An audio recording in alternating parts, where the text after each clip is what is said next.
जय हिंद दोस्तों, class 12 chemistry part 2 का क्वेश्चन है वाष्प दाब का अवनमन क्या है।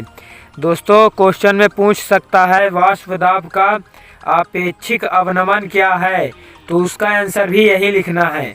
या फिर पूछ ले वाष्प दाब अवनमन क्या है, तो इन सभी क्वेश्चनों में यही आंसर लिखना है। तो चलिए अब इसका आंसर लिखते हैं।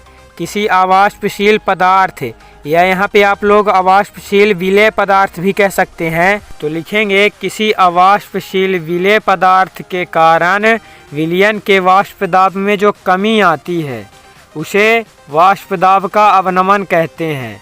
इसको मैं अभी चित्र के माध्यम से समझाऊंगा, लेकिन आपको सबसे पहले मैं बताना चाहूँगा कि अवाष्पशील विलेय पदार्थ क्या है। अवाष्पशील विलेय पदार्थ वे हैं जैसे कि नमक हो गया, किसी विलयन में घोलते हैं ना नमक, वो तो नमक हो गया, हल्दी हो गया, इस तरह के जो पदार्थ हैं वो अवाष्पशील विलेय पदार्थ में आते हैं। और एक जगह ये शब्द आया है यहाँ पे वाष्प दाब, तो वाष्प दाब किसे कहते हैं इसकी मैं वीडियो बना चुका हूँ, वो वीडियो आपको डिस्क्रिप्शन में मिल जाएगी, आप लोग जाके उसको देख सकते हैं। यदि आप उस वीडियो को पहले देख लेंगे तो ये वाष्प दाब अवनमन आपको अच्छे से समझ में आ जाएगा। तो चलिए इसको आपको चित्र के माध्यम से समझाता हूँ, लेकिन एक और बात बताना चाहूँगा कि ये जो चित्र है ना उसको आपको आंसर में नहीं बनाना है, ना कि किसी कॉपी ओपी में। बस आपको ऐसे ही समझाने के लिए बता रहा हूँ। बस आंसर उतना ही लिखना है जितना वो हिंदी है, और ये चित्र नहीं बनाना है आंसर में। इस चित्र में यहाँ से आग जल रही है और इस बर्तन में पानी भरा हुआ है, और जो आग जल रही है ताप दिया जा रहा है इस बर्तन में, तो ये जो पानी है वो वाष्पीकृत हो रहा है यहाँ पे।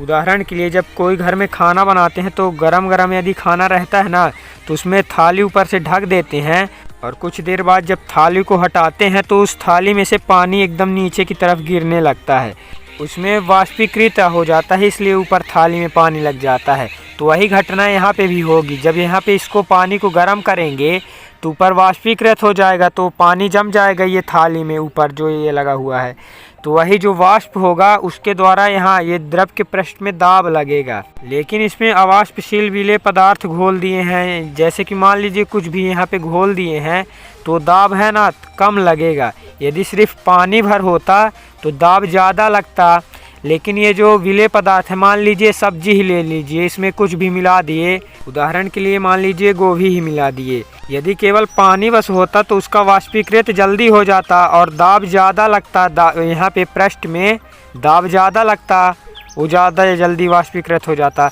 लेकिन इसमें अवाष्पशील पदार्थ मिला दिए हैं, तो ये जो अवाष्पशील पदार्थ है वो सबसे पहले ताप को सोखेगा, तो ज़्यादा टाइम लगेगा गर्म होने में, क्योंकि पानी बस होता तो जल्दी गर्म हो जाता, लेकिन उसमें भिंडी भी मिली हुई है, कुछ भी मिला हुआ है मान लीजिए, तो उसको भी गर्म होने में ज़्यादा टाइम लगेगा, तो उसके वाष्प दाब में कमी आएगी।